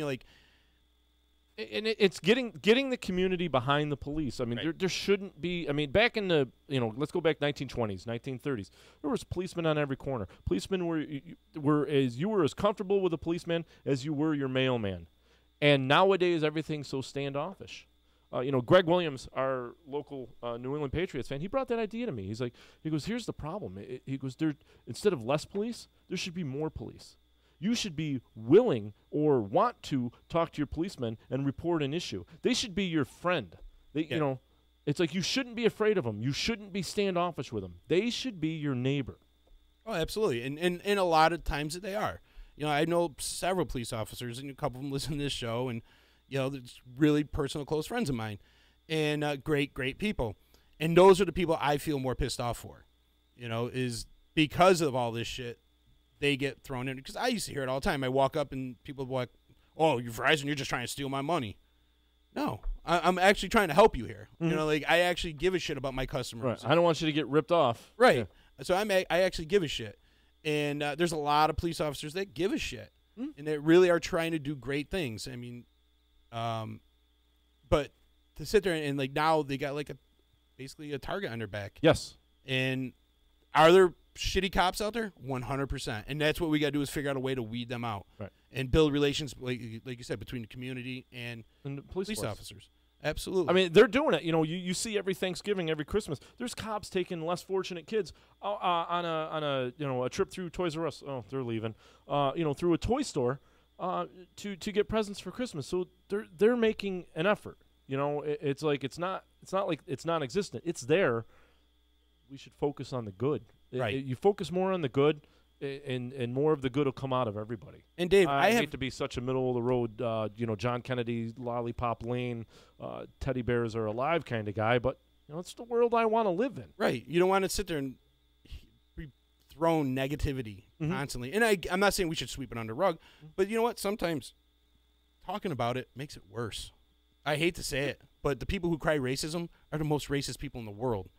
I'm sorry, but like it's true. It's dead ass true. I've got called a racist for not letting a guy in the bar without ID. You know what I mean? Like, you're calling me a racist. I'm like, if I weren't white, you wouldn't be calling me a racist right now. I'm sorry. It's true. I'm not touching that with a 10-foot I don't fucking pole. care. I treat everybody the same way. Like, we're all people. Until you piss me off and you treat me like an asshole, sure. But, like, there's constantly people that scream racism it's always on their mind. And sometimes it has nothing to do with racism. Like this incident here with the police brutality and shit like that, it just spawned off. Now it made people take sides and pulled apart. It opened my eyes to a problem that I didn't realize was so bad. How can you not? I knew about it before fucking Colin Kaepernick sat his fat ass down. I live in my family bubble. I openly admit that. I live in my ignorant little family bubble, and it opened my eyes. And then, I started, seeing more and more. Well, thanks to the media, I guess, at that point. They started bringing it out. You're seeing more and more film on it. Again. So I acknowledge it's a problem. But then again, I see other videos where a guy is on his knees with his hands up waiting for the police to come take him, and the police throw a dog at him, and the dog rips the guy apart when he surrendered himself. So it's like, that's obviously unnecessary. Dave, I think you're misconstrued here, man. I think you're saying, like, he shouldn't have the right to protest. He does have the right to protest. But because he protested and you're a second-string quarterback, you're expendable. You know what I mean? Like, you're a nobody. So if you're sitting here and you're protesting and you're taking on the league and all this stuff, be prepared that nobody's going to want you on your team. Well, Dave's right. He was within his rights to do so. He is, but he's not good enough. You know what I'm saying? He's not good enough of a fucking player, and he didn't have a good enough message. So now you can't be sitting there crying that nobody wants to take a chance on you. Right. Well, he didn't have a good enough message, and at the time, he was a second-string QB. I don't argue with any of those facts. The year before that, he played the Chicago Bears, who were what? What was the record 2 years ago? Terrible. Like three something. Yeah. Yeah, they were terrible. 3-13. They were terrible. They kicked the shit out of San Fran. That Colin Kaepernick had the lowest quarterback rating of any player in NFL history at that point in time. And you also remember Colin Kaepernick against the Bears a few years before that? Where he kicked their ass. No. Yeah. Where he threw racial slurs at Lamar Houston. Oh.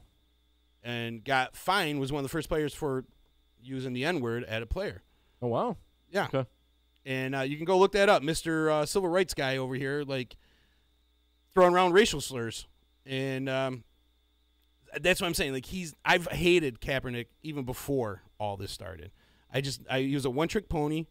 He wasn't that good. He's talented as all hell. I'll give him that. He's got some talent. Not at quarterback. I think he would have probably been a better wide receiver because of his wingspan and his athleticism. But as far as a quarterback, I think Harbaugh kind of was the reason why he did so well. He got him out of the pocket. He moved him around. He used his athleticism to his advantage. I still see he could be a quality QB somewhere with that type of system, and from the looks of it, Baltimore's going that way with Lamar Jackson, Lamar Jackson, and RG3 to draft two of the same style quarterbacks. So which is weird with Flacco back there. Which they almost drafted or they almost signed Kaepernick. But they're ready to so they're going towards that style they almost Kaepernick fits that style they of offense. Almost signed Kaepernick last year. Right. And then his girlfriend leaked out all these pictures of from Django Unchained of the owner and Ray Lewis and basically insinuating things there. Right. And because I've listened to Ray Lewis talk about it, he goes, dude, I was fighting for this kid. I agree with you, Dave. What do you say now? He's better than some second and third string quarterbacks. I agree. If you were talking just on face value, is he worth losing half your fan base over? No, he's not. I'm sorry. It's just like and yes, teams don't want him because of the drama. Yeah, okay. I'm not arguing that. League is about money. Period. If he costs them money, he's out. Out he goes. Yeah, I agree, not Rick. Arguing that 100%. That's my point. You're going to take this stance. You definitely could beat people out. I'm not denying that. But if you're going to lose half your fan base because of it, why would you do that? It's about money. And not only that, but what about the people on your team? That new team you're going to. There's going to be guys on there that's not going to agree what you do. That team may say, no, we stand. You know what I mean? Like, you didn't see one person on the Chicago Bears. Everybody's got their own opinion. I mean, that's a fact of life, so you deal with it. As you deal with this situation. So now he's got to learn to set aside his difference. So when you got a couple linemen off the field so he can get on the field. So when you got a couple old linemen sitting there and they're like, this fucking guy, he hates America.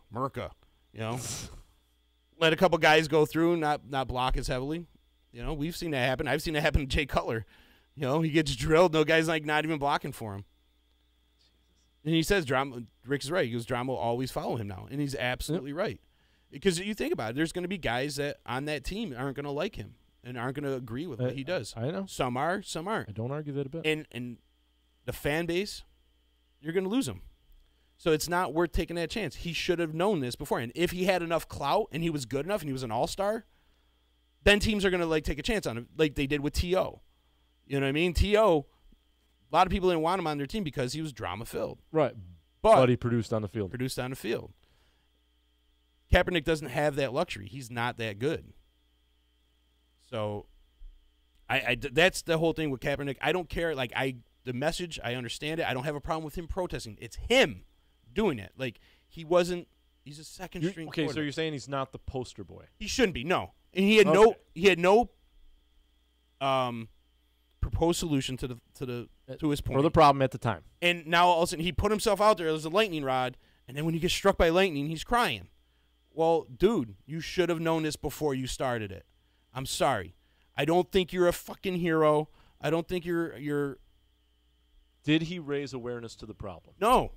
No, he created a whole other problem. Because nobody I'll say yes, he did, but yes, he created a whole other problem. He created a whole other problem. Divided the country. Nobody was talking about police brutality. And he ruined the sport. I've seen nothing done to help prevent police brutality. That's amazing to me. I've seen nothing. I know. Because the whole discussion got turned to military. The whole discussion got totally angled to a whole different direction, and the root cause was never addressed. And therefore, your protest fucking sucks. I'm sorry to say that, but it's true. Your protest sucks. It lost its meaning, and it lost its, what you were actually protesting for. I feel he rose awareness to the problem. I really do. Keep in mind, we're still a quartet of white guys discussing this right now. White, black, I wasn't paying attention to that, Dave, at all. Thank you for bringing that to my attention. Racist. and I will talk to anybody about this because it's not about white or black with me. It's about who the person is that's taking this stance. You know what I mean? I give him credit for taking a stance on something he believes in. I will never trash anybody for that. But you got to understand, when you do that, I don't feel. I guess. Was he the right person? Probably not. But I don't feel it should take someone of a popular stature to always be the person to bring an issue to the public eye. If you're not, you're expendable. He was already expendable. He was overpaid on the 49ers team, and he was backing up Blaine fucking Gabbert. Let me reiterate that for you. Blaine fucking Gabbert. Where's Blaine fucking Gabbert now? You're backing up Blaine Gabbert. That should tell you right now how much you suck. You're hanging him by his shoestring into the NFL as it is. I hate to, I don't want to disrespect anybody here, but we go back to Rosa Parks on the bus.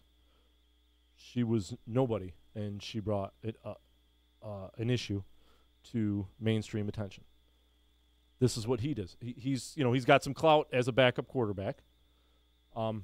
So that's why I don't feel. I don't feel that. Then accept the fact that you're a fucking martyr, and realize that you're probably never going to get picked up by an NFL team again. Okay. You know what I'm saying? All right. If you're Muhammad Ali and you want to take a stance, which he did, you're Muhammad Ali. You know what I mean? You're the best there ever was. You know what I mean?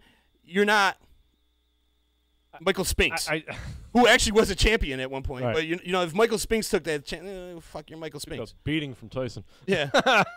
if all 13 seconds if you're of it. Muhammad Ali, you know what I mean? Now you got some clout. Now they're not going to tell you no because that sport needs you.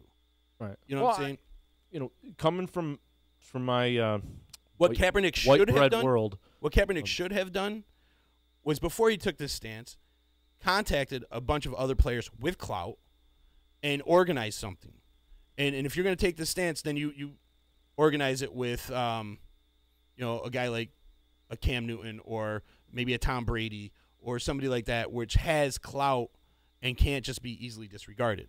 If somebody like Tom Brady or Aaron Rodgers, Drew Brees, Russell Wilson, people of this stature took that stance, you're talking a whole different whole different thing. I guess him doing it on his own. Him doing it on his own as a backup quarterback, already on a shoestring, hanging on to the NFL. You're not. I can't argue your argument. I just don't feel that he's on a national stage. He's an NFL player. And Rick Clark saying he didn't have enough staying power to stay relevant in the league, and I absolutely agree with that. Yeah. And I agree. Cassius Clay got all kinds of shit, but guess what? He was so good that they had to keep him around. I mean, they tried fucking with him, but they had to take him back. If he were a white player, what does white have anything to do with police brutality? I don't understand. Like, if you want to take a stance against police brutality, what's the difference if you're white, black, or orange, purple, gray? It doesn't fucking matter. You know what I mean? Like, I understand they're saying the oppression of black folk getting, against police brutality. I mean, it happens all over the board. But, okay, so you get a couple white players. So now, because you're white, you can't be against police brutality? I don't understand. It doesn't make any sense. I'm against it. I'm against it, too. 100%. I mean, I got a tattoo of a police officer on my arm because when I was young, I had authority complex. I was getting fucked over by the police all the time. I was getting pulled over and accused of like vandalism when I did nothing. I'm just walking down the street because I had long hair and shit like that. So right. I would always get harassed, but I didn't take it out on the cops. She's the fuck having type me. Well, if you brought your ass in here and you talk live. He's like, "Are you gonna be at the bar tonight?" Yeah, I'm working tonight. I may just kick you off because you're pissing me off. No, I'm just kidding. I like the give and take. I don't mind when people have a different opinion. I actually, quite enjoy it. But that's my take. I love seeing things at a different angle. I really do. I wanted to stay away from it for the most part because we wanted to keep politics out of football. Right. And I'm hoping they keep politics out of my football because, man, honestly, as far as I'm concerned, we just discussed it and it's done. Yeah. We never have to talk about it. Hopefully not. Hopefully next year. And you know what? I kind of hope same rule stands until last show next year. I hope Colin Kaepernick gets another chance in the NFL. I do too. I think he's gonna. Eric like Reed shit. Fucking better be a starter in the NFL somewhere next year. He fucking better be. This is horseshit. I hope he. See you, Rick. I hope he does play on another team. So that they give him a chance. If he shits the bed, he shits the bed. But just to put him on a team just to shut everybody up. No. Just to oh, no, I'm not about that either. No. No, they are in their spot. No. Shut everybody up about him not nobody taking him on a team, whatever. Put him on a team, see how he does. Give him a chance to succeed. I'm not into handing anybody anything, and I'm. Oh no, I'm saying like if he's don't sign him just for the sake of signing him. Like make him earn it. Absolutely, 100%. But okay, so now here we go. Competition. If he goes into training camp, okay, and he shits the bed and he plays like shit and they cut him, are we going to hear then this? There's no problem there. Well, no, because now it's going to be like, oh, they just kind of went through the motions, and they put him on there like kind of for show, and they weren't going to sign him. Fucking preseason football is vanilla as vanilla ice cream gets. I mean, it is really fucking dink and dunk, no blitz, fucking, straight up, no stunts defense. It is, wing it down the fucking field half the fucking time to try to get the big play. It is so vanilla to honestly gauge a quarterback on playing time during a preseason game is bullshit. It's all done in practice. So that's how it's going to be gauged. From what the fans see, we don't get to see a fucking quarter of what they go through. I'm not really so much about the fans. Now, if the coaching staff says, his numbers suck during practice, he kept throwing picks, Right. If he shits the bed, no matter what he does, if he gets cut from that team, the flip side of that, people are going to be like, oh, they just put him on there to pacify people, and they had no intentions of signing him, blah, blah, blah, blah, blah. You know what I mean? No matter what you do with him, it's going to be wrong. I agree. If you try him out and he doesn't make your team, people are going to What's the name of that lineman the Rams drafted, the D lineman a few years back? Jonathan Smith? Oh, Michael Sam? Michael Sam. Thank you.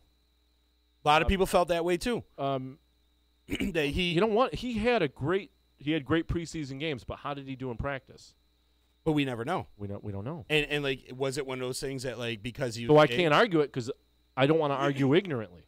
You know, people are saying, well, they just they took him on a PR level, and you know he was better than half the guys that played there, but you know they didn't want to have a gay guy in the locker room. You know, and I've heard people say that you know that's why they didn't really sign him. They just kind of went through the motions, and you know what? Who cares that he's gay? If he can play, he can play. Exactly. I don't care. You know, fuck it. I mean, this is what 2018. Yeah, right. Dude can play. He can play. So, hopefully, all that bullshit goes by the wayside. You know, like I really hope it. Yeah, it. I'm looking for a good year. I hope the issue gets solved. Like there starts to become a fix for the problem, so all the political shit goes to the wayside, so we can get football back. Let's just get football back. You know, like let's play our game that we love, and not have to worry about all this other bullshit. And that's what the purpose of the D-line was for. Take a break from the political bullshit. Let's just focus on the games and have fun. Yep. And I know. Let's bring the food and the camaraderie. Right. That's what football's about. Is like and this the is shenanigans my Sunday, man. and the ball breaking. I work 7 fucking days. Well, 6 days a week. Sunday being my only day off, usually. And that's on purpose. You know, I set Sundays aside, and you know this damn well. Yeah. Like, Sundays are our day to just sit there, be fat, eat lots of food, and fart. You know what I mean? I tell girls, oh, can I come over? No, you're not going to want to. Because it's going to smell really fucking like bad. Fucking ass and socks. Yeah. You know? Exactly. You may like the food, but the ass is going to really turn your stomach. Don't light a match. Right. and like that, but that's what football's about: is grilling food, eating, you know, hanging out with your buddies, watching football, and not dealing with political bullshit. Silbreth falls asleep and snores about the second quarter of the second game. Lance gives him a tea bag. He doesn't even care. And that's the thing. Like football, for all the negativity football has brought in this past year, that has brought through the whole football world, people forget about the positive shit that happens in football. Like J.J. Watt, you know, wrangling up $30 million for disaster relief. You got there are 20 to 30 players on a team every year that go out and do something positive for the community. Walter Payton, nominee. Food for the homeless and fucking cancer awareness and battered women's shelters and I can go on and on and on about what all 99% of NFL players do for our community. They definitely 100% give back. They do 100%, and then you get Deshaun Watson giving his first check. You know, we heard about that, and Chris Long. Yeah. His whole fucking year. That's what I mean. There's so many people out there doing so many positive things, and when you hear people talk about, these spoiled athletes, these $1 million athletes crying about the Blues, because you heard that. Oh, they're crying about how they're oppressed. No, they're trying to fight for the people who weren't. I get that, but it's, these guys have a short window of time that they have, and they dedicate their entire lives to this sport, and they work hard. These guys, and a lot of guys coming from nothing. So to say these guys are pampered athletes, there's some. I will give you that. There's some pampered, spoiled little brats out there, absolutely. But there's also guys out there that that came from nothing, right? And you lived on mayonnaise sandwiches. You got black inner city kids playing with country white guys. They grew up in the middle of the sticks, playing with guys that were pampered their whole lives, right? With people maybe born in another country, but they all play together and become a nice big family. And they play as a team. They play as a brotherhood. And that's the thing that people forget about sports is it brings so many people from different cultures and different races together.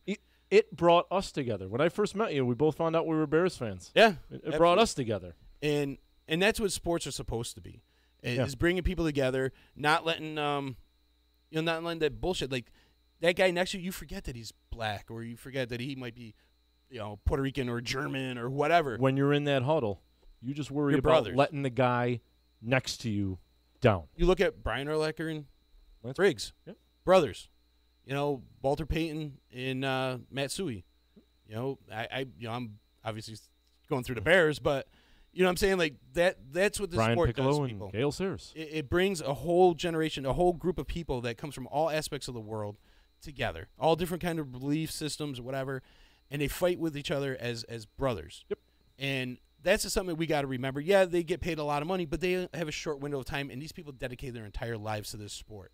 So to call them a prima donna, they work harder than you do before you even get out of bed. They give it up for our entertainment. Absolutely. They really do. And they live a lap of luxury at some point, but then, you got guys like Earl Campbell with shot knees. And old age kicks in. Jerome Bettis struggles to walk down fucking stairs every morning, So. Dave's saying, I fully agree with what football should be. All I think about is the comment Pacino delivers at any given Sunday about how football started going wrong. It's TV. It's changed everything. Changed the way you think forever. I mean, sorry, I got to hit more.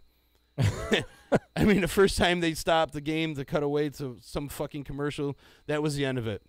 Because it was our concentration that mattered, not theirs. Not some fruitcakes selling cereal. Absolutely right. And you know what? And if the media just stayed out of this, it would never. Well, we wouldn't. I don't want to go back to it. We wouldn't be aware of the issue. But let's get back to football. Let's enjoy it. Let's have fun, and let's carry that into when we come back in late August. Yep. And so I can fucking That's dominate. A good idea, Dr. Faggot. You fucking assholes by taking my fucking title back. And leading the NFL weekly picks. Oh, yeah. Who won that? I did. No. Yeah. Did you really? Yeah. I thought I beat you. No. I think it's shenanigans. Oh, it's me. Signing off. See you boys at Old Don. See you, Dave. We're getting ready to shut up out of here. And we are coming back next season. Let me give some love and shout out to some of our sponsors. Oh, yeah, yeah. Do you want to take one? Yeah. Oops. Wrong word document. Now it's going to take a minute. Stop down to the showroom at 5046 Commercial Drive, Yorkville, for see why it's so easy to do business with Steep Pawnee Volkswagen at steeppawnee-volkswagen.net. I'm kind of tongue twisting here. That's all right. Well, that was a priceless. Just like a good quality home inspection is priceless. Call Josh Amodio at 315-525-8725 for your next home inspections. In-depth and detailed reports, thorough inspections, and he pays attention to details. Josh has been in the construction business his whole life and knows the importance of a quality home inspection. Call Josh before you put your home on the market. Looking to buy a home, or do you just want to update your home? Call Josh. He'll do that all for you. Call him today at 315-525-8725. And for legal help quick, you better call Nick. Call attorney Nick Pasalacqua and team at Pasalacqua and Associates. 315-500-NICK. That's 315-500-NICK, Nick. CNYTrialLaw.com. All right, folks, we're going to get out of here. This has been the D-Line. We will see you sometime in mid-August. Probably mid to late August. But something big goes on. We might have a couple specials running through here. I want to thank everybody for listening. It's been fun. I definitely look forward to doing it next year. Thank you, everybody. Yes, this has been a lot of fun. I know we kind of went on a little bit of a rant more than we usually do here. But I want to give a little props up to our boys over at the Baseline Baseball Show on Sundays, every 6 to 8, with Sean Gaffney, our other co-host when Caleb's not here, and JP, the Schofield kid. These guys really know their shit, man. Give them a listen. They're great. We got Back Talk tomorrow with Tommy Drama from 11 to 1. And this Wednesday, we are doing a cleanup, the mayor's quality of life sweep over in Oneida Square. We're going to be cleaning up Oneida Square in preparation for the One World Flower Fest is happening on Saturday, May 12th. It's going to be a great time. A lot of bands, a lot of artists doing stuff right there. Great time, right day before Mother's Day. So make sure you get in there. If you want to help us out at the Quality Life Sweep, just give a call to one of us at Disruption Networks. We'll give you all the details. And we're out of here. See you later.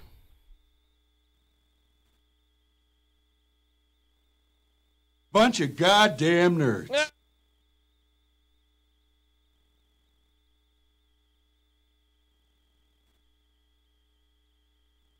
The Property Sisters of the Mohawk Valley was born when 3 top producing agents with over 25 years of combined experience selling real estate joined forces to take real estate to the next level. We practice with honesty, integrity, and the knowledge to help make the buying and selling process easy and stress-free for all of our clients. We pledge to always make our clients our top priority from start to finish and even after the house is closed. We will always be a valued resource for information and assistance for our buyers and sellers. Our customers over the years have become not only past clients, but great friends. As we join hands together as the Property Sisters of the Mohawk Valley, we look forward to serving our clients and our community and making a positive difference. You can reach us at 315-601-9630 for all of your real estate needs. When it's your hard-earned money on the line that you are investing into a home, it makes sense to choose a proven professional to assist you in making one of the biggest investments you may ever make. Josh's dedication of over 20 years to the home construction industry allows him to bring knowledge and experience to your doorstep. That means you can feel confident and comfortable with his service to you. Past clients love his attention to detail and thorough written reports. By allowing Priceless Inspections to help you make a well-informed decision concerning your property, you will find that a quality inspection is priceless. Follow Priceless Inspections on Facebook or call 315-525-8725. Hi, this is attorney Nick Passalacqua. The team of attorneys I have assembled at Passalacqua & Associates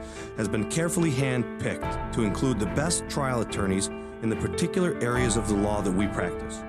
Have you been charged with DWI or any other crime? Members of our team include former assistant district attorneys, now fighting to protect your rights 24 hours a day, 7 days a week. Have you or someone you love been seriously injured in a motor vehicle accident? Members of the team at Passalacqua & Associates include former insurance defense attorneys, now fighting to ensure that you get every penny you're entitled to. If you need legal help quick, don't waste your time or money calling anyone else. Remember, for legal help quick, you better call Nick and the team at Passalacqua & Associates. 315-500-NICK or 315-500-6425 or visit cnytriallaw.com today.